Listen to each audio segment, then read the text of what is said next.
중앙당에서 온 사람들이 이제 딱 보는 거예요. 거기 통과되면요, 그 아이 옆에도 못 가요. 싸워도 안 돼요. 얼굴에 손톱자국 내잖아요. 이건 진짜 대욕죄예요. 한국에 오신 분이 계세요. 그분한테 직접 들었어요. 각서를 써야 된대요. 여기에서 있었던 일을 절대 발설하지 않겠습니다. 김정은이 화장실 청소해도 잘생기고 키가 170, 180 돼야 돼요. 김부자 옆에는 다 잘생겨야 되고 다 예뻐야 되는 거예요. 속옷까지도 그 사람들은 다 브랜드 입힐걸요. 어느 순간에 언제 뽑혀 올라갈지 모르니까.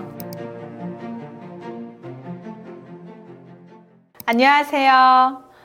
북한에서 대한민국으로 이사온 탈북민 강은정입니다. 지금은 강은정 TV를 운영하고 있고요. 오늘 이렇게 떠먹여주는 TV에 나오게 돼서 굉장히 감사합니다. 잘 부탁드립니다. 기쁨조에 최종 선발된 여성들은 어떤 삶을 살게 되는 건가요? 선발되면 영광이라고 생각하나요?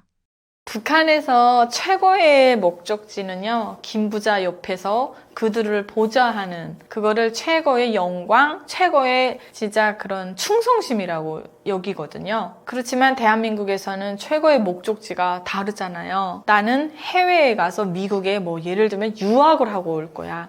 아니면은 집에서 뭔가를 내가 제조를 해서 팔아가지고 나는 자영업자가 돼서 돈을 벌 거야. 다양하잖아요. 대학을 가거나. 근데 북한에서는 진짜 지금 생각해보면 너무 불쌍한 진짜 궁녀 같은 직업이었는데, 저도 거기 너무 가고 싶어가지고 희망사항이었던 적이 있죠. 최고의 영광이라고 생각을 하거든요. 인생 최대의 영광. 말이 안 되죠. 그 이유가 뭔지 아세요? 일단은 완전히 신분 세탁이 되는 거예요. 출세를 떠나서 완전 바뀌어버려요. 그 집안은.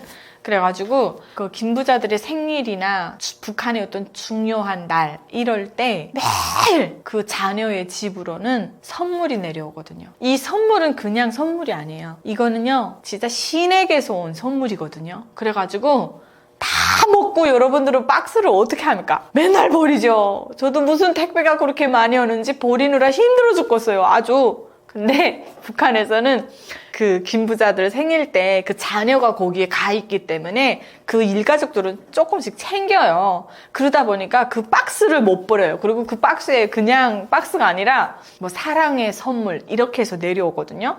그래가지고 그거를 이불장 위에다 이렇게 착 진열해놔요. 그게 그 종이 박스가 완전히 집안의 가보의 흔적이니까. 그런 배려들 때문에 북한의 그런 배려를 아무나 못 받잖아요. 그러니까 거기에서 느끼는 사람이 어떤 심리적인 그런 현상도 있고 우월주의, 우월감이 들고, 야, 나는 우리 자녀가 장군님 옆에서 저렇게 해가지고 진짜 너무너무 우리 집은 특별한 집안이야. 이런 걸 사람이 느끼거든요. 근데 또 웃긴 게 그거를 옆에서는 다 부러워서 우러러봐요. 저도 그렇게 봤었죠. 이것은 이제 선발되기 직후에, 그러니까 선발이 되고 난 후에 이런 혜택들이 일어나고요.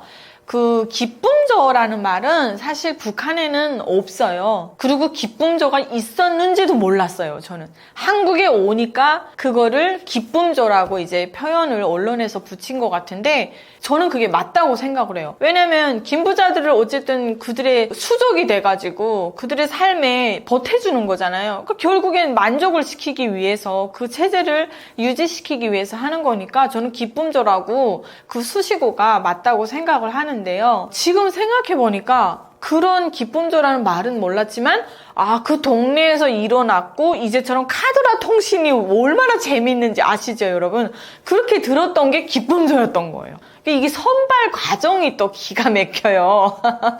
그러니까 이거를 옥과라고 해요. 옥과. 그러니까 기쁨조는 꼭 여성들만 있는 줄 아는데 여러분, 아니에요. 남자들도 기쁨조가 있어요. 남자, 여자 다 옥과생을 뽑는데, 제 기억에는 학교 다닐 때 초등학교 2학년 때인가? 그때 이제 중앙당에서 학교로 내려와요. 학교로 내려와가지고 그 선생님들을 쫙 모아서 그 집안의 토대 1차적으로 걸러내고, 그리고 북한 당국에서 이렇게 원하는 인물형의 기준이 있어요. 거기에 이제 적합한 애들을 선발해서 이렇게 해요. 그래서 1차적으로 걸르고, 거기에서 또 걸르고, 그렇게 돼서 중앙당에서 온 사람들이 이제 딱 보는 거예요. 앞에서 면접을 하는 거죠. 거기 통과되면요, 우리는 그 아이 옆에도 못 가요. 그리고 그 아이 이렇게 놀다가 우리가 싸울 수 있잖아요. 안 돼요. 싸워도 안 돼요. 얼굴에 손톱자국 내잖아요. 이건 진짜 대욕죄예요. 왜 그렇게 하면 안 되냐면 그 아이가 어디로 갈 아이예요. 북한식으로 표현하면 장군님 품으로 가야 될 아이인 거예요. 근데 진상품인데 흠집나면 되겠어요? 그래서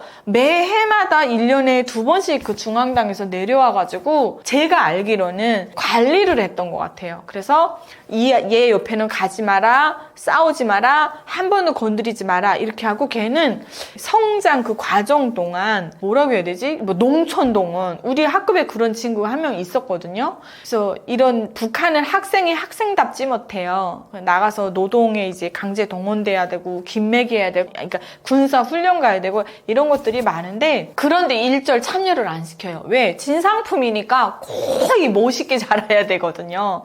예, 그래서 일단 그 친구는 함부로 대하면 안 되고 그리고 그 부모들도 이제 똑같이 그 아이를 우리 애는 옥과생이야 라는 타이틀이 붙는 순간부터는 그 아이의 최대의 진로가 보장이 되는 거기 때문에 엄청나게 부모들도 신경을 쓰고 또 주위에서도 다르게 바라보죠. 옥과생 하면은. 근데 그 북한에서 그 뽑는 여자, 남자는 제가 모르겠어요. 저희 학급에 여자애가 있었는데 그 기준이 눈은 반달눈이어야 되고요. 눈썹은 새까매야 되고 코는 마늘코, 입은 앵두입 해가지고 우리 대한민국의 연예인들 중에 누가 있냐면 김혜수 선생님 그 배우님이 조금 가까울 것 같아요. 그 지금 모습 아니고 그 어렸을 때 보니까 너무 예쁘시더라고요. 그분의 그 젊었을 때 모습이 북한이 말하는 그 미인형이거든요. 그래가지고 기준이에요. 근데 그렇게 이게 관리가 되고 하다가 학교 딱 졸업할 때는 얘네는 싹 다 데려가거든요. 근데 이렇게 떨어지는 애들도 있어요. 그 성장 과정에서 뭔가 미흡하다거나 키가 안 됐다거나 이게 우리가 번진다 그러잖아요. 크면서 예쁘게 번졌다. 여기도 그런 말 쓰나요? 그래서 예쁘게 번졌다. 근데 의외로 막 못생겼었는데 크면서 예쁘게 번지는 스타일 이런 게 있잖아요. 그러다 보니까 10명이 만약에 됐다 하면은 한두 명 정도가 갔던 것 같아요. 그래도 이게, 뭐요? 뭐, 모승질을 해도 무슨 지주집에서 하라고 그런 타이틀이 있었기 때문에 또 그런 친구들은 또 무슨 대학도 못 나오고 또 군당 지도부 있잖아요. 그런데 무슨 뭐 이름 뭐 소고기 뭐 이런 걸로 데려가요. 얼굴이 이쁘다고. 그러니까 참 희한한 걸 제가 경험을 했었는데 그리고 이제 남자들 같은 경우는 이제 그 똑같은 그런 것들이 있지만 이 옷가라고 해서 또 다 좋은 게 아니에요. 여러분 김정은이 화장실 청소해도 잘생기고 키가 170, 180 돼야 돼요. 왜냐면 그 신이잖아요. 놀랍지 않아요? 김정은이가 처먹을 이 뭐예요? 이거 김부자들이 먹을 배나무, 배 농사짓고 배 그거 훔쳐가지 못하게 지키는 사람들도 다 그냥 옥과생들이 지키고 화장실 청소하고 직무실 청소하고 김부자 옆에는 다 잘생겨야 되고 다 예뻐야 되는 거예요. 그러니까 기쁨조라는 표현을 누가 지었는지 참 잘 지었다.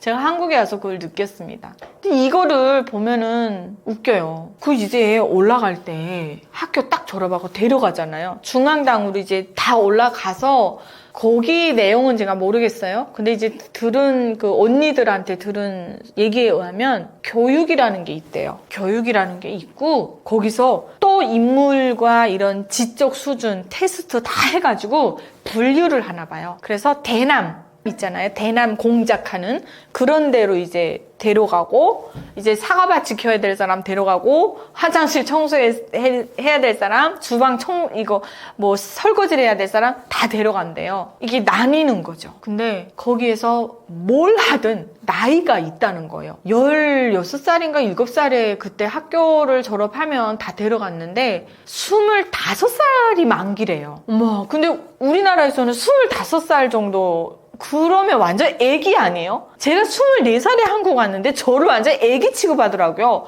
북한은 여자가 25되면은 철값이에요. 안 돼요. 그 전에 시집가고 애 낳고 다 해야 돼요. 이게 남과 북의 이제 문화 차이인 것 같은데 이 대한민국은 워낙 여성이 설 자리가 많고 여성 커리어도 중요하게 여기고 남전여비 이게 이제 거의 없어지다 보니까 뭐 빨리 옛날처럼 시집 가서 남편한테 의존하고 자녀를 낳고 살고 이거는 없어진 것 같아요. 근데 북한은 그게 아니잖아요. 그게 안 되다 보니까 아직도 그런 문화가 남아있는 것 같은데 그때 이제 일단은 거기 다 이제 끝나고 나면은 어떤 일이 일어나냐 각서를 써야 된대요. 각서 쓰고 10개 지장 다 찍는 거예요.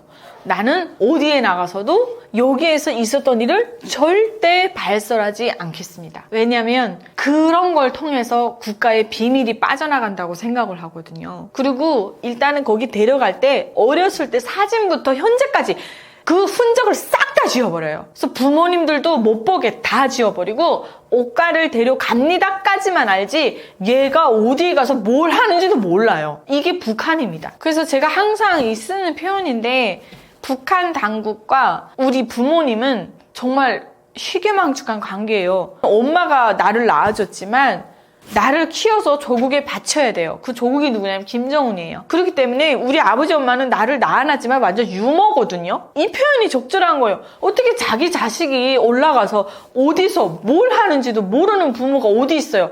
그러다 진짜 죽어버리잖아요. 그러면 왜 죽었는지도 안 알려줘요. 무슨 조국을 위해서 이렇게 하다 희생해서 용의 훈장 같은 게 내려오고 그 썩을 그 철로 만든 그 훈장이 무슨 도움이 돼요. 그거 몇 개 내려오면 끝나요. 그러면 내 자식이 이렇게 장군님을 위해서 충성을 하다가 목숨을 바쳤구나. 북한은 육체적 생명보다 정치적 생명을 더 중요하게 여기기 때문에 그 정치적 생명이 뭐냐면 죽어서도 영원히 김정일, 김일성 장군님과 함께 한다는 거예요. 이거 사이비거든요, 완전히. 그렇게 끝나버려요. 근데 여기서 남성들 같은 경우, 여성들 같은 경우는, 그러니까 이 남성들 같은 경우는 어디로 가냐면 그 이제 만기가 차가지고 나오잖아요. 그러면 중앙당의 그 핵심 세력들 있잖아요.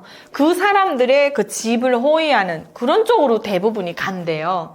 그리고 여성은 이제처럼 까치는 까치끼리 살라고 그렇게 서로 나왔던 남자 옷과생, 여자 옷과생 만나서 결혼을 하는 거예요. 결혼도 서로 좋아서 연애하다 하는 게 아니라 당국에서 쫙 세워놓고 사진을 쭉 넣고 고르라고 한대요. 뭐 성격도 맞는지 봐야 되고 어느 말이 통하는지도 봐야 되고 해야 되는데 그게 없는 거예요. 살라고 하니까 살아요. 나 이 얘기는 진짜 한국에 오신 분이 계세요. 그분한테 직접 들었어요. 그래서 제가 오늘 이 기쁨조라는 주제는 저한테 좀 버겁기는 해요. 저는 뭐 평양에 살아보지도 못했고 완전히 농촌에서 이제 살다 왔기 때문에 하지만 제가 이제 듣고 경험했던 것들이 기쁨조에 대한 거였구나 해서 이제 얘기를 할 수 있는데 근데 너무 불쌍하지 않아요? 한 번밖에 없는 인생인데 기계처럼 거기 가서 통제받고 감시받고 하라는 대로 하고 정말 내 생각과 그런 왜 자유가 없이 여기서처럼 청바지도 한번 못 입어보고 외국도 한번 못 나가보고 평생 그 인간들을 위해서 그렇게 하다가 끝나는 거잖아요. 저는 진짜 북한에서 하도 언니들이 이쁜 언니들이 많아가지고 저는 이제 못생겼다라고 좀 살짝 슬퍼했던 적이 있는데 이게 축복이었더라고요. 아니 나도 조금 생겼어 봐요. 평양에 끌려 올라가가지고 내가 탈북을 했겠어요? 못하지. 그래서 진짜 키 작은 것도 감사하고 그런 생각을 한국에 와서 하게 됐었어요. 북한이 기쁨조 속옷 구매 비용으로만 한 해 38억을 쓴다는 보도가 있었습니다. 기쁨조에 쓰는 돈만 수백억에 달한다는 예상이 있는데 사실인가요?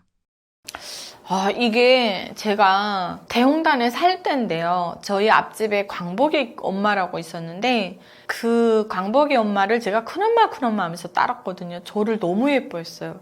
근데 어느 날 저한테 오더니 사진 한 장을 보여주더라고요. 그게 자기 조카래요. 그래서 봤는데 정말 이 조카가 너무 예뻐서 북한에서 이제 그 옷가로 이렇게 뽑혀서 올라갔는데요. 외국에 나가가지고 얘네가 해외 뭐 북한이랑 어떤 정치적인 그런 행사에 공연을 하기 위해서 갔었나 봐요. 그래서 거기에서 찍었던 사진들을 아무한테도 발설을 하면 안 되는데 어떻게 된 게 이 강복이 큰엄마한테 보라고 그거 몇 장을 보내줬더라고요. 나 기쁨조 사진을 정말 생전 태어나 처음 봤어요. 5인조더라고요. 너무 예쁜 거예요. 거기다 얘네가 하고 있는 시계며 귀걸이며 목걸이 이거 북한에서 절대 볼 수가 없어요. 있잖아요. 북한에서 시계 하나 차잖아요. 그러면 정말 그 사람은 잘 사는 하나의 상징이 돼버려요. 부의 상징이에요. 그래서 지나가다가 일부러 이게 선 과시하는 사람도 있어요. 그러니까 그 정도인데 얘네가 세상에 그 북한에서 그 일반 장마당에 퍼지는 그런 시계가 아니라 지금 생각해보면 막 로 땡땡 그런 건 것 같아. 디자인이 너무 예쁜 거예요. 옷도 예쁜데 5명을 똑같이 입혔더라고요.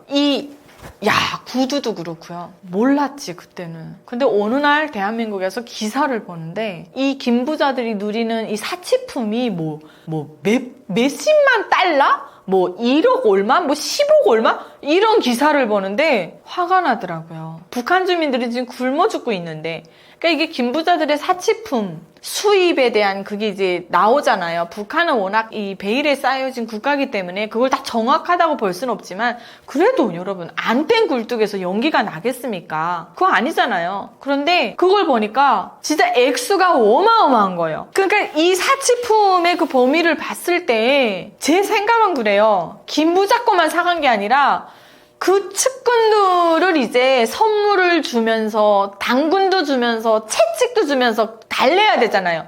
김정은이가 그걸 정말 잘해요, 이놈이. 아주 자기 그 측근들한테 막 벤츠 선물하고 막 이러잖아요. 김정일 때도 그렇게까지는 안 했던 것 같아요. 그러니까 이놈은 공포와 당근을 같이 주면서 이제 한단 말이죠. 그 사치분들이 기쁨조의 그 사치분들까지 저는 그 액수에 다 들어가 있다고 생각을 하거든요. 북한 주민들은 코로나 때 약이 없어서 다 죽어버렸는데 이게 말이나 돼요? 와 진짜 열을 안 받을 수가 없어요. 그러니까 이 사치품들을 하나의 그들은 영광이라고 생각하면서 봤지만 놀이개인 거잖아요. 자기를 빛내기 위해서 기쁨조도 결국엔 김부자가 하나의 갖고 있는 액세서리일 뿐이에요. 액세서리가 빛나야 되겠어요? 안 빛나야 되겠어요?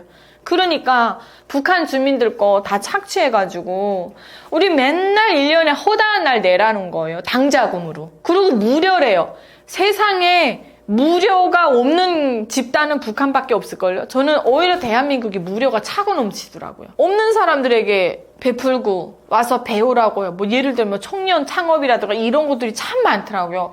엊그제도 문자 왔어요. AI 교육 무료인데 와서 받으라고. 이게 차원이 다른 거예요. 그래서 저희 그런 것들을 봤을 때 진짜 저 언제 무너지나. 기쁨조가 불쌍하다 이런 생각도 들지만 참 안 됐기도 하고 하지만 그런 사회에서 거기 뽑혀 올라간다는 건 최고의 명예이자 스펙이 되는 거니까 아직까지도 그게 관행인 거죠. 속옷까지도 그 사람들은 다 진짜 브랜드 입힐걸요? 어느 순간에 언제 뽑혀 올라갈지 모르니까. 예를 들면 승은을 입는다고 하죠. 네.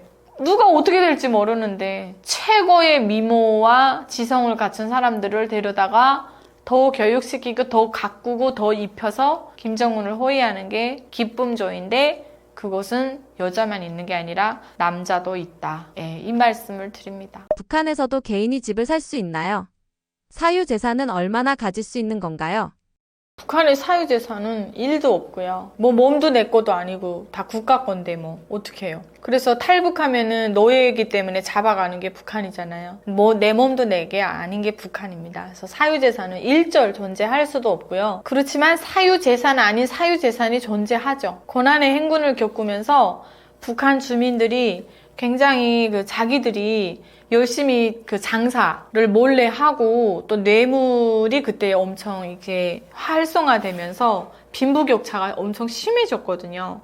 그래서 이 사람들이 사유재산을 갖고 있는데 돈을 벌잖아요. 벌게 되면 그 국가에다 맡기면 큰일 나니까 어디서 이렇게 큰 돈이 났지? 하고 어떤 색안경을 끼고 보게 되기 때문에 이 사람들이 돈을 집에다 쌓아놓고 사냥개를 사다가 놓고 집을 지키게 해요. 이게 이제 북한입니다. 하지만 반면에 너무 못 사는 사람들, 돈이 없는 사람들, 이런 사람들은 뭐라고 해야 될까? 원래도 내 것이 없으니까 여전히 허덕이면서 살고 있고, 근데 이런 말이 있어요. 잘 사는 사람 더 잘 산다고. 그러니까 이게 사유재산 아닌 사유재산을 가진 사람들이 이렇게 생겨나게 되면서 집도 막 자기가 짓는 거예요. 근데 이제 그 집을 짓게 되면은 엄청나게 이제 방해가 있겠죠. 야, 너 왜 집 짓냐? 뇌물로 다 막아버리는 거예요. 예. 하지만 북한 주민들 대부분이 집을 사거나 팔고 할 수가 없어요. 근데 이거 북한을 설명하기가 진짜 너무 이래서 어려운 거예요. 북한은 분명히 집을 국가로부터 입사증을 부여받고 들어간 집이거든요. 근데 이거를 사람들이 서로 문서 없이 사고 팔고 또는 이렇게 뭐라고 해야 되지? 막 바꿔 살고 이래요. 그래서 저희가 그 중에 하나였는데 맹산에 평안남도 맹산에 살 때 집은 저희 독집이었거든요. 근데 먹고 살기 힘드니까 이제 윗집을 월세를 줬던 것 같아요. 돈이 아니라 뭐 한 달에 강냉이 20kg씩.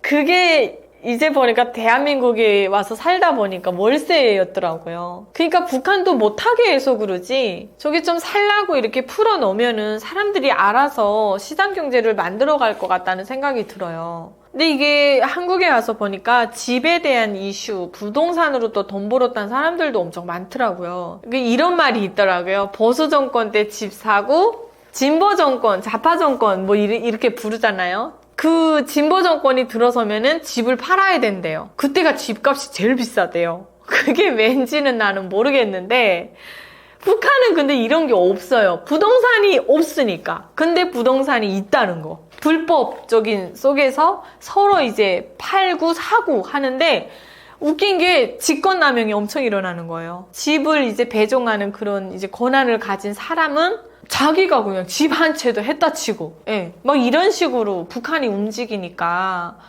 어떻게 이거를 설명해야 될지는 좀 너무 어렵고, 하지만 그 속에서 사람들이 걸리면 큰일 나겠지만 안 걸리는 선에서 암암리에 서로 자기 상황에 맞게 집 사고 팔고 다 합니다. 중개소가 없어요. 근데 거강꾼이라고 하거든요. 그것도 알아보는 사람들이 있어요. 그래서 이제 의뢰를 하면은 이 사람들이 다 해줘요. 참 희한해요. 공식적이지 않고 할 수 없는 구조인데 또 그거를 그렇게 다 하더라고요. 그래서 저희 그때 한 달에 강냉이 20kg씩 그게 엄청 도움이 돼가지고 먹고 살았어요. 탈북민들이 브로커를 통해 북한에 있는 가족들에게 송금을 많이 한다고 들었습니다. 송금은 어떻게 진행되고 사건 사고는 없나요?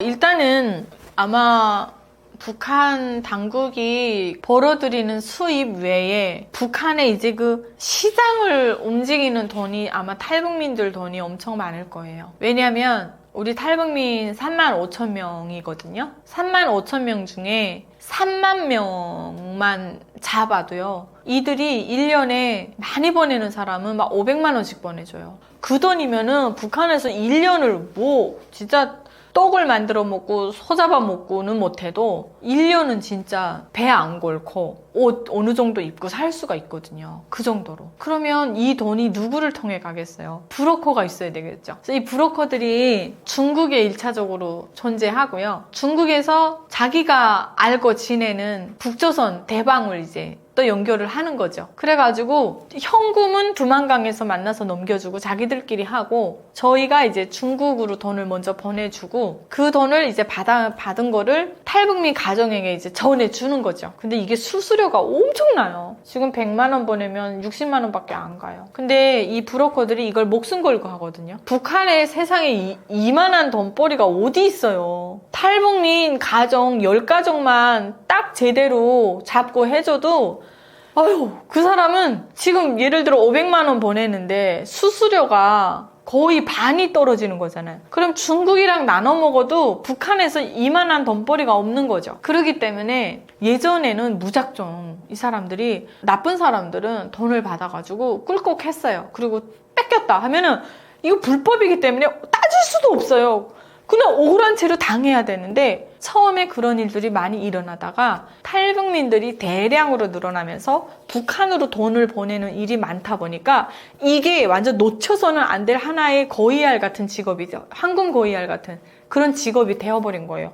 그래가지고 이 사람들이 이젠 알아서 영상통화도 서비스로 시켜주고요. 제가 얼마 전에 그 영상 봤는데 중국 위챗이 있어요. 그거가 이제 북한의 국경 지역들은 다 통하거든요. 그래서 딱 앞에서 인사말까지 녹화 눌러서 영상 찍어서 보내주고 돈 얼마 받았다 세는 것까지 다 보내줘요. 그 정도로 이 탈북 브로커들이 일을 이제는 책임감 가지고 해주는데 이게 수수료가 세다고는 하지만 그럴 수밖에 없어요. 이 사람들은 걸리잖아요. 그러면 진짜 그 잡아 족치는 놈의 배가 터져 죽을 만큼 돈을 먹여야 나올 수가 있거든요. 그렇기 때문에 그만한 수수료를 안 받고는 그러니까 목숨 저당값인 거예요. 그래서 너무너무 이런 사람들이 그렇게 돈을 많이 낸다고 해도 이런 사람들이 존재한다는 것 자체가 감사한 거죠. 아니 그 돈 못 보내봐요. 그럼 북한 주민들 어떻게 살겠어요? 근데 이 돈이 대한민국을 홍보하고 있다는 비밀인 거죠. 한국은 항상 못 살고 미제 구두발 밑에서 신음하고 살고 있는 국가다라고 얘기를 했는데 그렇게 교육을 시켜갖고 그렇게 믿었는데 사실 한류가 들어와서 북한을 변화시킨 건 너무도 당연하고 맞지만 북한 주민들에게 피부적으로 와닿게 한 건 탈북자들이에요. 북한 사람들이 탈북자를 항상 생각하는 거는 배신자, 변절자거든요. 근데 그 변절자들이 가가지고 너무 잘 사네. 그리고 자기 집에다 돈을 보내니 그 변절자 가족이 너무 잘 사네요. 근데 우리는 혁명의 한쪽 수레바퀴를 이고 남아서 나라를 조국을 지킨다고 하는데 차려주는 게 없어요. 맨날 그 모양 그 꼴인 거예요. 근데 이 배신자 가족들이 너무 잘 사는 거예요. 거기서 벌써 사람들이 동경하기 시작한 거예요. 그래서 어느 순간 딸 가진 부모들은 누구 집 자식들은 잘도 가더만 우리 집 귀신은 왜 안 가냐고 탈북을 좀 했으면 하는 부모들도 생기는 거죠. 그래서 그 중에 제가 한 명인데 저는 뭐 돈을 벌기 위해서 아무것도 모르고 이제 탈북을 했지만 우리 엄마가 그렇게 좋았대요. 제가 처음으로 돈을 보낸 그 액수가 기억은 정확히 안 나는데 탈북을 하려고 해도 좀 잘 먹고 힘이 있어야 탈북을 하거든요. 비행기 타고 쓱 오는 게 아니라 온갖 정신적 압박과 그런 걱정들을 너무 이제 하게 되면서 삼국을 걸어서 산을 건너고 아유 그 말도 못해요. 그렇기 때문에 저는 좀 잘 먹고 영양 보충하고 계시라고 돈을 보냈는데 저희 엄마가 그 돈을요 중국 돈으로 받아줬는데 이만큼이었대요. 근데 그거 딱 받아주는 순간 너무 행복하더래요. 뭐 사회주의고 조국이고 다 쓸데없더래요. 이게 저만 이런 걸 느꼈겠어요. 그러다 보니까 또 탈북민들이 여기 와서 또 열심히 벌어가지고 그렇게 보내는 돈이 북한 주민들 인식도 바꾸고 대한민국에 대한 동경도 일으키고 실제로 저 북한이랑 이제 영상통화해가지고 자기 집을 보여주는 탈북자들도 너무 많아요. 이건 너무 놀랍죠. 첫 번째 화장실 보고 다 놀라거든요. 북한 주민들이 사는 집이 여기 창고보다도 못해요. 여기는 컨테이너잖아요. 근데 북한은 다 옛날에 지어놓은 오막살이 같은 거 흙집으로 되어 있어가지고 언제 무너질지 모르는데 화장실에 대리석이 있어요? 말도 안 되지. 그러다 보니까 이런 돈이라든가 영상통화라든가 이런 것들이 이제 탈북을 더 장려를 하게 되는 거죠. 근데 좋지 않아요? 인구 감소잖아요. 인구 감소인데 탈북민들이 열심히 와가지고 지금 외국인들도 300만이잖아요. 넘잖아요. 근데 탈북민들 많이 오셔가지고 일 열심히 해서 자립하고 또 하면은 저는 좀 좋겠다 이런 생각도 많이 들고 대한민국에 보니까 남남북녀가 만나가지고 사는 가정이 엄청 많거든요. 그 탈북민 중에 퍼센트가 제일 많은 게 여성이에요. 80% 넘어요. 남자가 별로 없어요. 근데 와가지고 낳다 하면 애가 둘이에요. 저도 애가 둘이고요. 그래서 굉장히 또 애기 나오니까 애국자란 말도 해주시더라고요. 그래서 너무 감사하긴 한데 일단은 그렇게 너무 많은 영향을 끼치고 있죠. 그래서 북한에서 이제는 그 교육에서 이게 없어졌어요. 못 먹고 못 산다. 없어졌어요. 안 해요, 이제는. 안 믿거든요. 다 없어졌어요. 그 뻔하잖아요. 어떻게 사는지 알고 한류가 북한을 지배해버렸는데. 그리고 이젠 북한 주민들도 다 알아요. 아는데 이게 세뇌가 깨어나는 게 지역 차이거든요. 국경 지역이나 평양은 거의 깼다고 보면 되고 저기 안쪽에 평안남도, 맹산, 독천 이런 데는 딱 쌓여가지고 정보가 들어갈 수가 없어요. 제가 태어난 고향은. 이런 데 사람들 때문에 북한이 아직 유지가 되는 거지. 그냥 거기선 진짜로 아직까지도 우리가 못 먹고 못 사는 건 미국 놈 때문이다. 남조선 때문이다. 이렇게 생각을 하거든요. 근데 국경 지역이나 이런 데는 외부 문물이 엄청 들어갔잖아요. 후계자로 평가되는 김주애에 대해서는 어떻게 평가하시나요? 북한 주민들의 실제 반응은 어떨까요? 김주혜가 이번에 중국도 가고 엄청 그 후계자 코드를 밟고 있잖아요. 제가 봤을 때 후계자가 맞는 것 같아요. 김주혜가. 맞는 것 같은데 중요한 건 뭐냐면 여기서 북한 주민들 반응이 나타나요. 저 농촌 구석에 감자나 캐는 사람들은 당연히 우리 장군님의 후손이 나타났는데 저렇게 좋고 멋있는 건 입어야 된다. 이런 주의고. 그 어린애가 명품을 하고 나왔잖아요. 물론 북한 주민들이 명품을 모르지만 그 대한민국에서 활동하는 NGO 단체에서 북한 주민들 상대로 설문조사를 몰래 해왔어요. 녹음으로.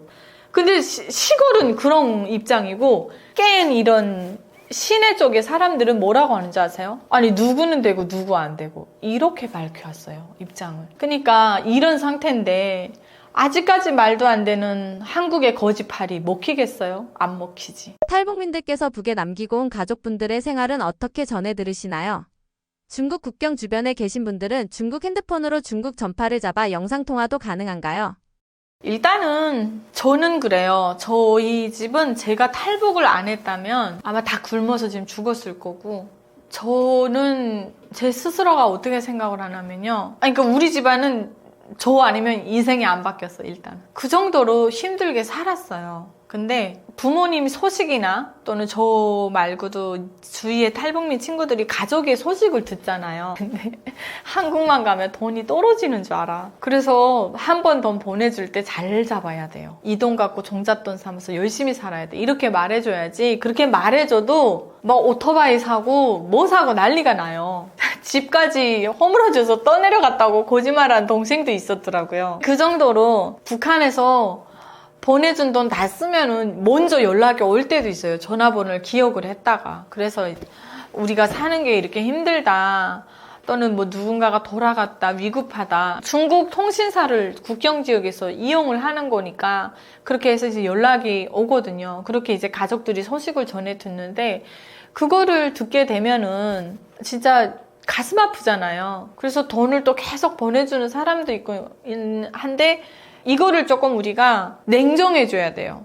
근데 정작 그 북한에 있는 가족의 목소리만 들으면 무너지거든요. 그렇게 끌려다니다 보면은 너도 죽고 나도 죽고 다 죽어요. 그래서 한 번 딱 종잣돈 해주고 1년에 무조건 한 번 통화 날짜를 정하고는 하면 안 돼. 와도 안 받아야 돼. 안 그러면 여기서 힘들게 벌어서 주는 건데 평생 그 뒤치다거리만 하다 보면은 언제 자립하겠어요. 그런 경우들도 있고. 근데 이게 많은 분들이 항상 얘기를 하면 영상통화 같은 건 어떻게 해요? 이렇게 물어보더라고요. 중국 통신사니까 북한의 국경지대니까 거기에 이제 가능한 거고 그리고 앞쪽지대에서 온 사람들도 있잖아요. 그러면 국경지대에 사는 사람이 앞쪽지대까지 나가서 앞쪽지대에 있는 식구들을 데리고 국경까지 와서 통화시키고 돈 줘서 보내요. 중국이 나쁜 역할도 하지만 좋은 역할도 이제 되는 거죠. 동전의 양면 같은 그런 게 있어요. 봐봐요. 지도를 봐봐요. 북한 사람들 중국밖에 갈 데가 없어요. 난민으로 인정해서 좀 보내주면 좋겠는데 그걸 안 하니까 수많은 인생의 불행들이 생겨나고 있는 거죠. 배급이 끊기거나 식량이 부족할 때 주민들이 버티기 위해 사용하는 극단적인 방법에는 어떤 것들이 있을까요?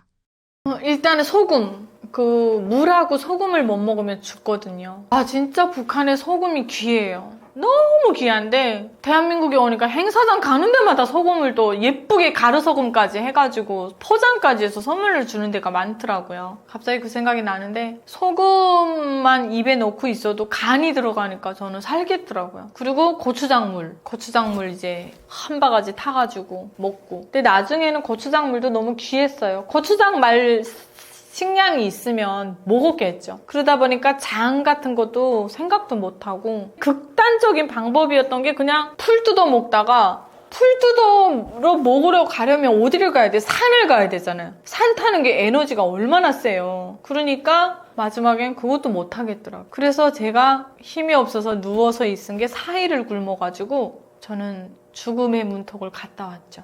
근데 대한민국에 오니까 음식물 쓰레기가 맨날 나오는 거예요. 나 막 환장하겠어요. 이거 어떻게 하면 좋아요? 안 내고 싶은데 안 낼 수가 없어요. 그래서 요즘에 음식물 쓰레기 버릴 때마다 죄송합니다 이러면서 버리고 있어요. 여기는 막 사고 넘치잖아요. 근데 북한이 근데 제가 이런 얘기하면 어떤 분들은 그런 말해요.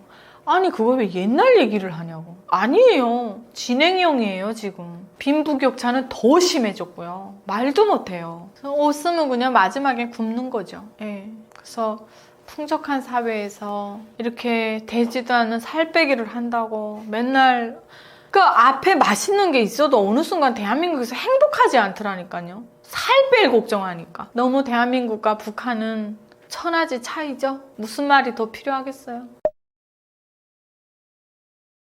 저의 경험에 의한 얘기들을 많이 전달을 했는데요. 여러분들께서 어떻게 들으셨을지 모르겠지만 조금 뭐 거슬리거나 제가 잘 모르는 부분에 대해서 말을 한 게 있다면 악플 말고 조언으로다가 잘 달아주세요. 네, 제가 이제 대한민국에 산 지가 조금 있으면 20년이 되어 와서 저도 이제 느꼈던 부분들에 대해서 얘기를 했는데 아무쪼록 좀 잘 들어주셨으면 좋겠고요. 강은정 TV도 많이 좋아요, 구독 눌러주세요. 초대해주셔서 감사합니다.